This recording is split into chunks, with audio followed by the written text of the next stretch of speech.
Takes a second. All right, we're live, and we're here today bringing you more awesome guests. Jimmy and Joe here. We're bringing in an amazing guest today. I'm excited to have him on the show. I've watched his videos that he does in awe on how he runs his business and his operation in the recruiting business. Richard Milligan. He's an amazing guy, and you're going to bring so much knowledge in today, right, Jimmy? I mean, it's going to be a good show. You know, Richard is a father, a husband. He's president, recruiting coach, podcast coach, author of books. He runs a company called 4C Recruiting out of Oklahoma. So, Richard, welcome to our show today. Well, I appreciate you guys having me. I'm just stoked to be on with someone that's TikTok famous, Joe himself. I love it.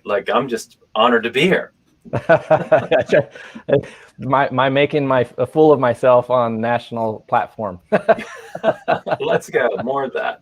Yeah, I think the comedy and wit that Joe brings to the platform of LinkedIn is new and refreshing and needed. So I'm really happy to see that, and it's kind of how Joe and I really started talking back in the day. But Richard, talk about back in the day. Am I right that you got started in the business about 2004 in the mortgage business? I got in the business right at the end of 2002, and when it was really easy. And I don't know that I would have gotten in the business in 2002 if I knew it was coming in 2007, 8, and 9. But it was what it was. I got in when it was easy, and spent 15 years in the industry. Originally started out on the broker side, moved to the retail side in 2008.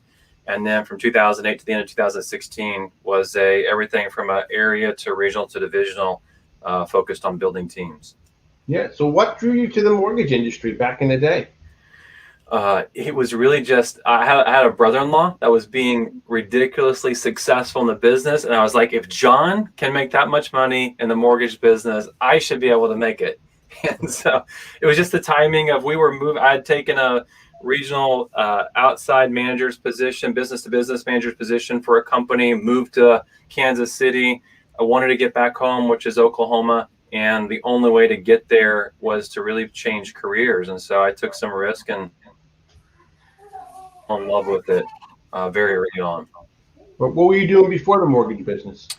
I spent about 7 years in telecom.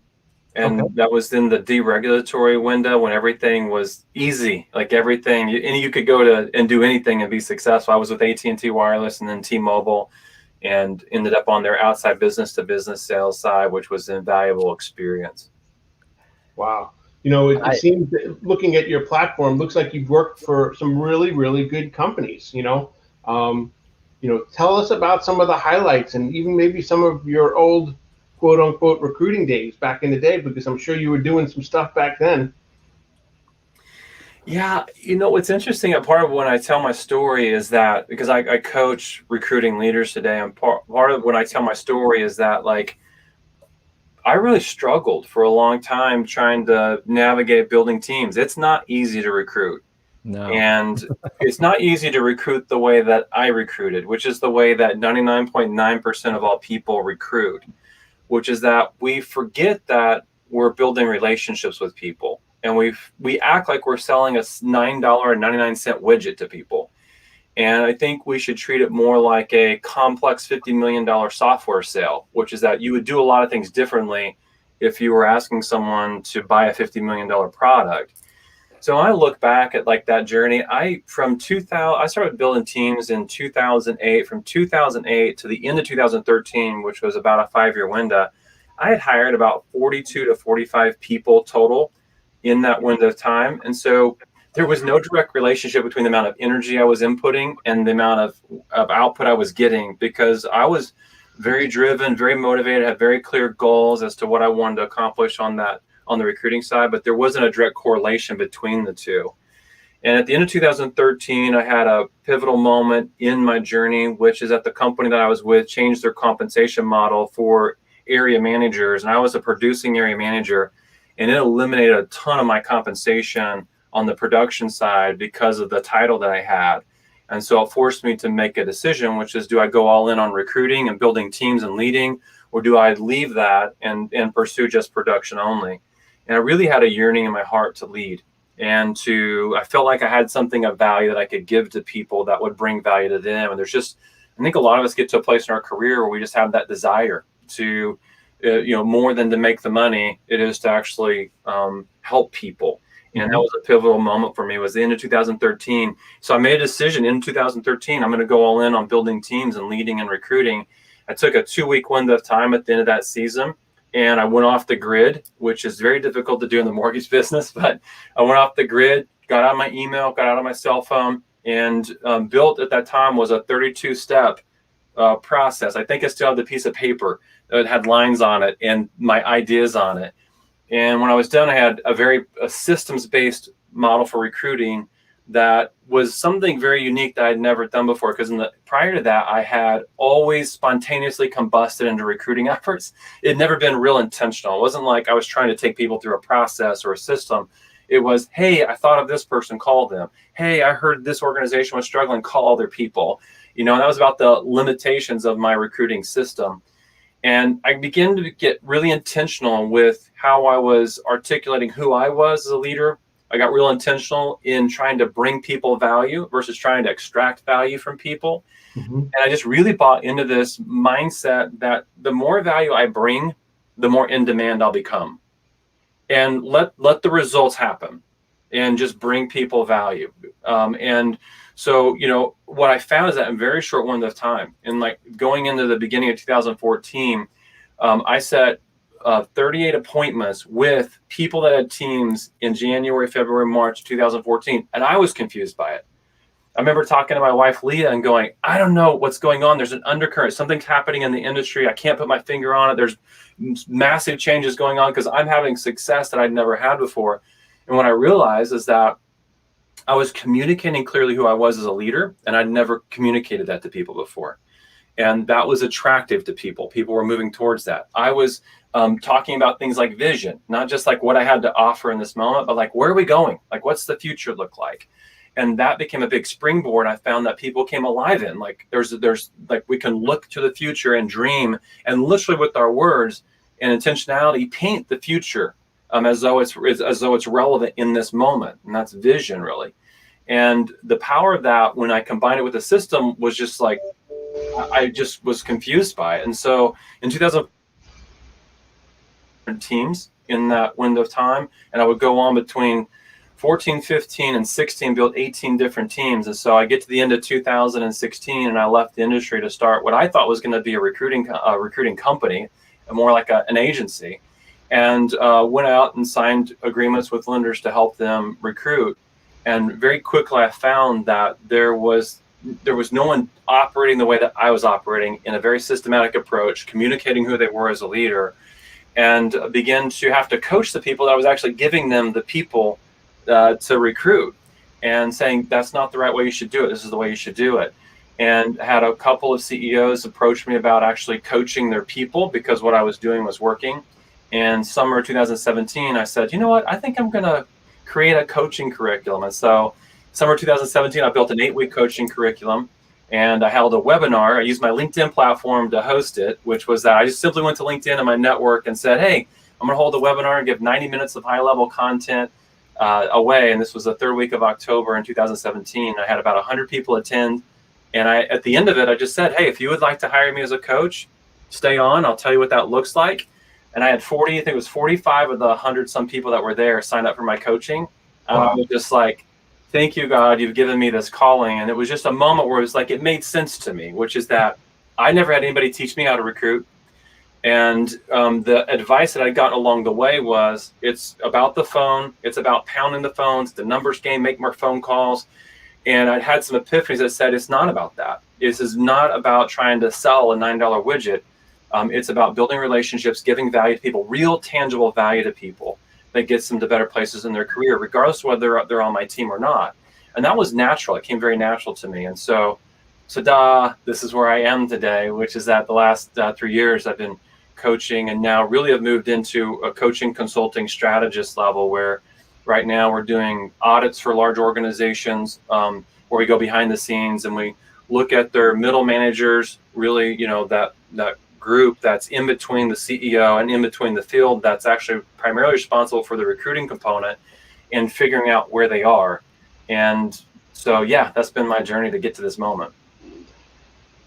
Wow. I can relate to what you were saying about the area manager. I was area manager, and I was told the same things. It's like, just dial, talk to people, get people on the phone, and oh, this company's having a problem, jump on them. You know, when you said, I'm like, oh man, this is.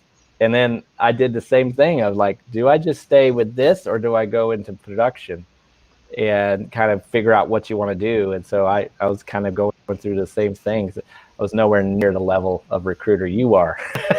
So, but I saw your stuff out there, and I've watched your videos and was like, this is how it works. This is what we're supposed. This is the best way to do building relationships. It's not salesy, the $9 widget.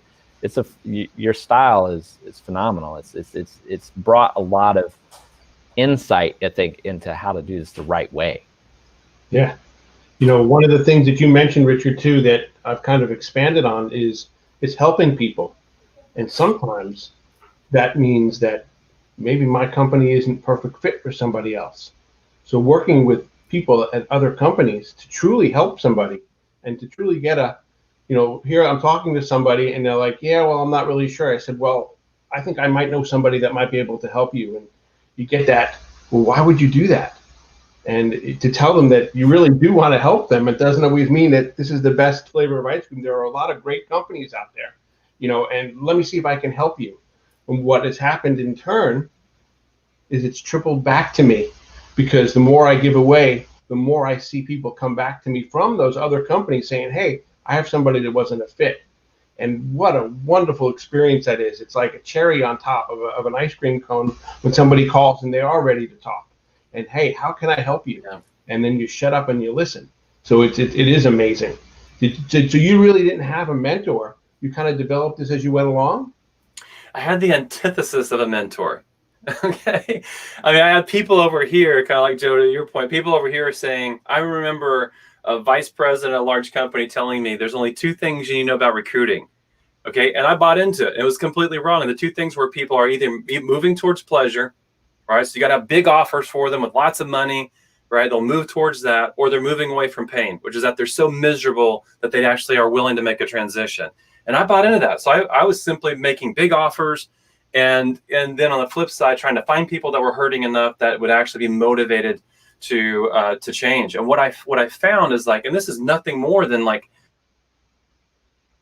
Maslow's theory was that that at the lowest level, humans are motivated through pleasure and pain, right? Mm-hmm. But at the highest level, we want more. Like if we're safe and secure, and specifically in our industry right now, like we're coming off the best year ever, right? 2020, it had its hardships because trying to manage that much volume was very complex.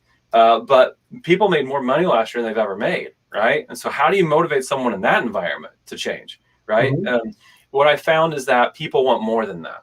And when I go back to my story, I didn't realize what I was doing, but I was creating the more for people. I was actually planting a seed of discontent, not intentionally, unintentionally with people, because I would say there's more. That you could be aligned with a leader that has a high core value system. You could be aligned with someone who actually is more focused on helping you accomplish what you accomplish than helping themselves accomplish what they want to accomplish. Mm-hmm. I was saying we're going somewhere. We're not just about trying to produce a transaction here and trying to make sure it gets done in 15 days or whatever the timeline is that we say we get it done in, right? There's like more. So I was inviting people into the more, which was at a community level. We were highly involved. We were doing things together as a team. And some of those things I figured out is that, we want to be part of a tribe, and we actually desire interdependency, which is counterintuitive. We desire to actually be dependent upon people, to know that people have our backs, to know that I have someone that I can ask a question and get an answer, to know that someone who's a significant producer or a significant leader would take 30 minutes with me to help me understand what I'm doing wrong or how I get to where I want to get. Like, that's interdependency. Interdependency means we're all focused. We're looking inward for strength, right? And that's a healthy perspective of a great team, is that we really need each other, right? Mm-hmm. I think an unhealthy team, and I would tell you as an industry, we've created a lot of unhealthy teams. We're externally dependent, right? Which is that we don't have leaders who really coach internally. We have to go externally to get great coaching. What is that? It's external dependence. And I'm not saying I'm an external coach. right? I'm not saying that that's wrong. There's value in external coach, but I think if companies are doing this correctly, if leaders are doing this correctly, they're building internal coaching because I'm having my people look inward for strength, right? And so interdependent team is what I was building, and people wanted to be a part of that community. And when I could describe and articulate that community and show them that community, they're like, I feel like I'm on an island doing my own thing out here. I desire to be part of something bigger. And what I found is that innately I had moved towards some of those things that I wasn't even able to articulate why I was having success in the moment until later I was able to step back and say, how can I teach someone else to do what I did? And what was it that I was doing? Right? Where I was actually able to go, oh my gosh, I was creating healthy teams. And one of the things I say on the recruiting side is that a healthy team, it's not recruitable, right? I had one of those guys in my market, Brian Bomar is his name, is at Cornerstone. A shout out to Brian if he's ever going to watch this, right? Which is that I could not recruit anyone from his team. Why? Because he had an interdependent team. He was a leader that brought enormous amounts of value internally to the people that he brought to it. He was unrecruitable. He was insulating it by doing that. So what I always say is this, is that where team identity is strong, okay, recruiting pressure is weak, because that's an identity. The interdependent team has a strong identity. But where team identity is weak, recruiting pressure is strong. Where teams don't have that identity, if I'm a recruiting leader and I'm looking for low-hanging fruit, I'm looking for the weak leaders in my market that have great producers, because I know that there's no interdependency that's been created at a team level. Okay, I don't have to look for companies that are imploding. I'll look for weak leaders that aren't bringing value. The reason why is that I know that I can bring value and I can do it from a distance. And what I found is that there's this principle that I call the surrogate leadership principle, which is that word surrogate means in place of. If we typically use this in the animal kingdom, where a mother cat dies and she has a litter of kittens, we can move those kittens to another mother, and that mother could be the surrogate mother for those kittens. Well, what it looks like in business is that there's leaders out there that have titles but don't provide any value at all, right? And as a leader, where I provide value to you, you'll lean. If you're lacking leadership, you'll lean into that leadership, and I can become your surrogate leader. So I can bring you value from a distance. And sometimes you got to do this creatively because people see you as a quote unquote recruiter, and there's tension there with that. So you got to do it creatively. But if I can bring you value from a distance, over one time of bringing that value with no strings attached, you will lean into me. And when you lean into me, that's the surrogate leader role. I can actually move you to my team, right? So to me, this idea of like the interdependent team is one of the big things that I became aware of. Great leaders create it almost innately. They're not even able to describe other leaders that aren't even aware of it or don't have the heart to give that level of value to people. And so they just don't ever do it. Wow. Is that what you really speak about when you talk about that attractive leader? I've seen you've mentioned that phrase a number of times. Yeah, that I coined that phrase attractive leader because I was just trying to frame a couple of things that I really needed people to have ahas around that matter to them if they're going to build teams. And I love the word attractive because it's like an attraction versus me pursuing. And I think, I'm married to Leah. We've been married for 22 years. I remember when I saw that girl for the first time, I was attracted to her, right? And while I did pursue her, there immediately was something that was, intrinsic that was like, I got to meet her. I got to have her number. I got to date her. And I think leaders can create that. They can make themselves attractive if they understand the framework for it. And to me, an attractive leader is someone who's really clear on what they believe. That's attractive to me. Like someone who would fall for anything, right? Someone who would do anything, say anything to get me to the team. That to me, I'm not interested in being a part of that person's team. So attraction to me is be clear on who you are, right? And so core values, what do you believe? Those are important. You got to be able to speak life to those. And those are already true about you as a leader. You're already acting in alignment with these things. You simply got to put them to words. And so being aware of that's part of that. Another part of that is like when we're clear on why we do what we do, we get really passionate about it. Like you can probably sense some of this in this meeting with me. I get really excited about recruiting. Yeah. The reason why is because I can go back visually to 2013. I can remember the pivot in my career and how scary it was and how ill-equipped I felt to go into that next season. Most leaders experience that. I mean, I had a meeting with a leader last week that came in to an hour with me and said to me, I have to recruit, and I have to recruit now because I've got a number to meet. And if I don't meet that number, I feel like my career's in jeopardy. I can kind of get myself to a place where I remember those moments. So one of the reasons why I'm really passionate about what I do is because I'm clear on my why. Like, I'm here to serve this community of recruiting leaders that will impact and change lives. I mean, I've helped people build billion-dollar platforms in months based off of just the coaching that I provide. So that why for a leader is really important, because when someone sits down with me, my ability to convince you to draw swords with me, to use maybe a Braveheart term, or William Wallace moment, but to come alongside and bring your talents with me, you have to be convinced that my heart is aligned with your heart, right? That my values are aligned with your values. And the other part of that is like the vision component. I have found that hardly anyone, it is a rarity to come across a leader that says, I can clearly communicate my vision at a level that will impact a recruit. Most people have a word craft game that they played around vision. That's like, it's not real tangible. I can't really paint a picture of where we're going with it. Over the course of coaching close to 1,200 people over the last 3.5 years, I'd say there's probably one, maybe two that have come into coaching with me where they've got a clear vision. So there's an epidemic here where leaders are doing, but they're not really clear on where they're going. Yeah. And that's problematic. And one of the reasons why, when you look at the real estate community, you look at the mortgage community, it's normal for a producer and for a manager to become a producer. And the reason why is that a large part of that is there's no clarity of where they're going with it. And so we're on a treadmill, we're running. We don't really sense purpose. We don't really sense passion. It's like I'm on a manufacturing line. It's always, here comes the next one. Here comes the next one. Here comes the next one. And what we have to do with vision, we have to lift our eyes up and we have to look farther out than the manufacturing line to say, what does it look like in 3 years and 5 years and 10 years? And if I begin to do that, which I love the word vision in Hebrew, the word's kazon. And that word actually means to dream. It means to have a revelation.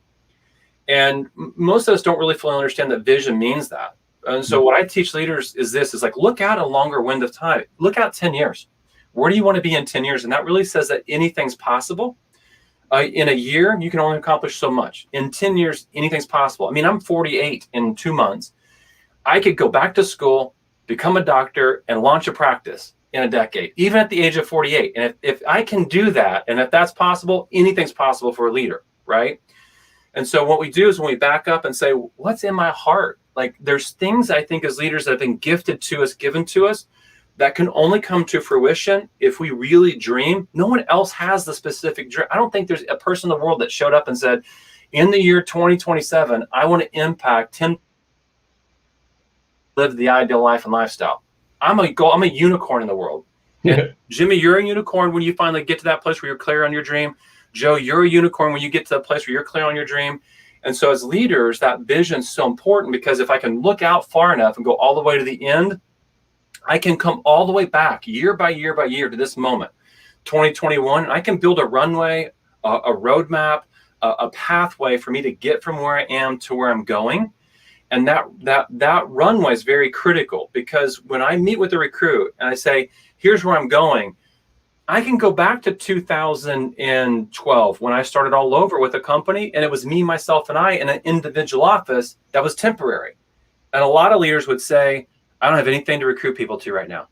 Right? But what I had to recruit to in that moment was the vision. Like, I'm here. I'm an individual leader in an office that's building a team, and this is what the team's going to look like, and here's how we're going to get there. And I could speak life to that. And so I was able to rebuild the team because of the vision component. And so for leaders, the vision's a really important part of it when it comes to recruiting, because if you don't have that, what do you have to offer?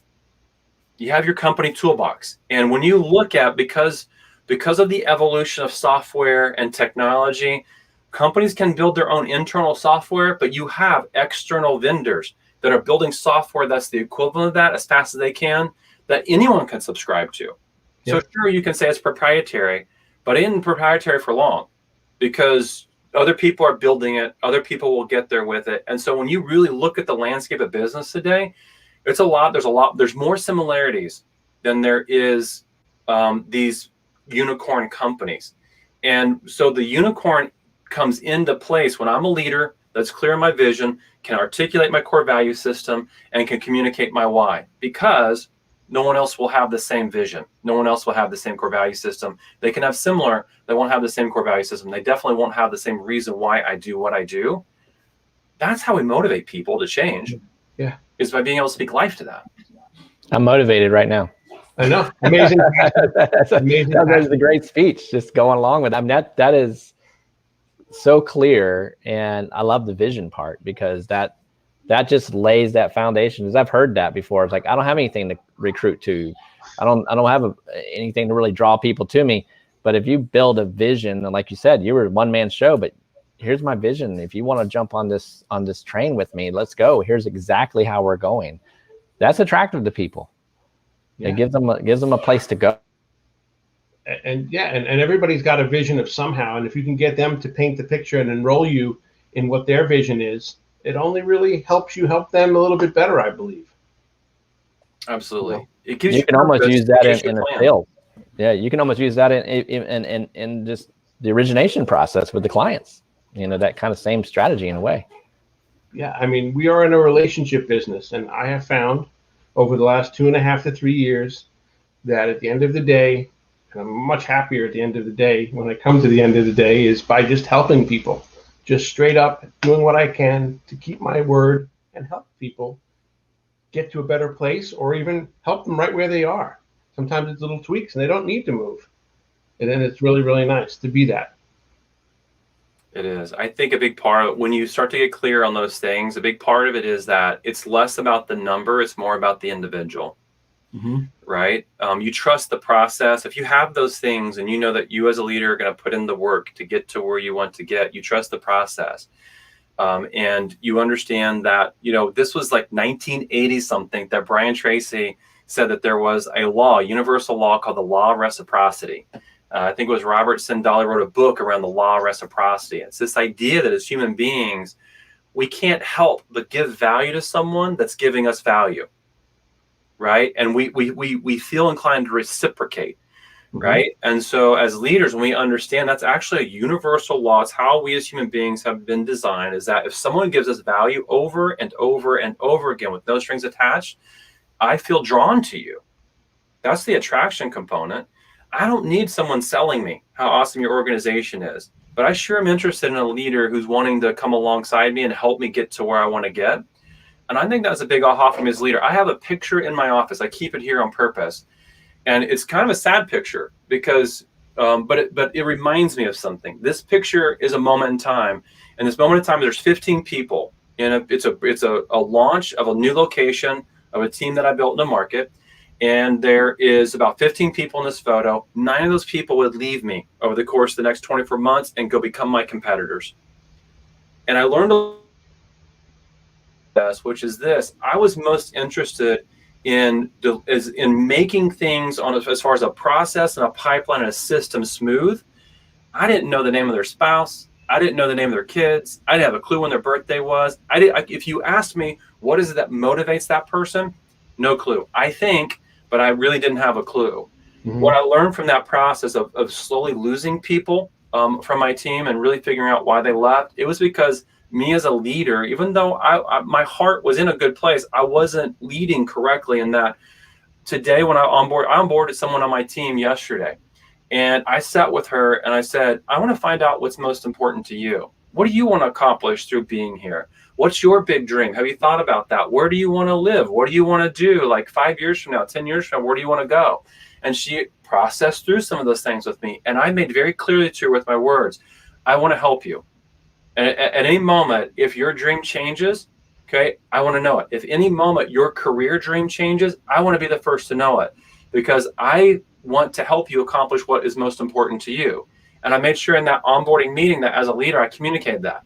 That was not where my heart was in that season where I lost 9 out of the 15 people on that team.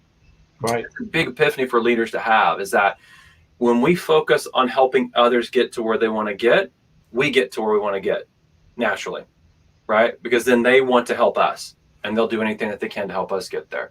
So it is that, I think I said this earlier, where it's like it's a value centric, in that I really believe this, the more value I give, the more in demand I become. And sometimes there's two parts to that. One's giving value, and sometimes it's just having a self-awareness to say, I don't have any value to give right now, and I have to grow to a place where I can give value. Right? That was me in parts of my career. It's like, I need to go set an information highway. I need to grow. I need to be aware of where I need to grow. And if I grow in these areas, I now can give value to people at another level. That's a season for some leaders to just grow to a place where they can give real value. But for the leaders that have gotten to a place where they have that value to give, it's definitely a posture of the heart, where it is, we now focus on bringing value to other people first, and thereby accomplish what our larger vision is. Amen. I mean, I'm a testament to that. You know, I love what I do. I love helping people, and it it resonates. And you know, it took time for me to have the epiphany to get to that point too. But at the end of the day, man, I tell you what, I'm really proud of knowing that I am helping people. And you know, I really appreciate you being on this podcast and this live today with us. I know Joe does as well. Definitely. Any parting thoughts, Joe? I'm just saying that I've watched your videos for a while, and they helped me a lot. I watched some of the longer ones you had and everything, and just your whole process. And I've been able to apply a lot of the things I've learned from you. And I just want to say thanks to you directly, because what I've seen and what you've given through your videos.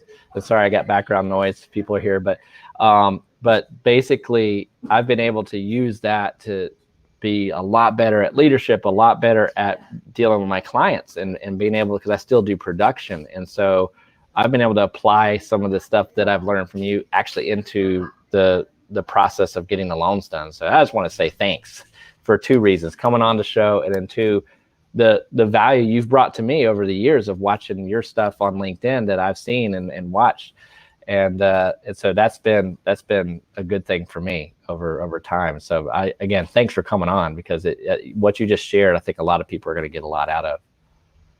Thanks, Joe. Appreciate you saying that. Awesome, guys. If you want to get in touch with Richard, he's really easy to find on LinkedIn, and he's got an amazing YouTube page, 4C Recruiting. You know, reach out to him. He's got a Calendly link that you can link up with him and get some good coaching and get to know him a little bit more. And you know, it is a huge value proposition, not just for branch managers, which everybody wants to be growing, I believe, in this industry, but also company owners as well. Brings a new value, definitely a needed solution in the mortgage and real estate industry. And again, you know, thank you so much, Richard. I really appreciate you being here today. Appreciate you guys having me on. Thanks, Jimmy. Yeah, definitely. Thanks for coming on. And so we'll have this out. It'll be out on all the platforms, and we'll share other snippets of it as well for people to see the highlights of everything. So again, thanks for coming on. Hang for just a second, Richard, and we're going to go ahead and sign off, and we'll see you guys next week.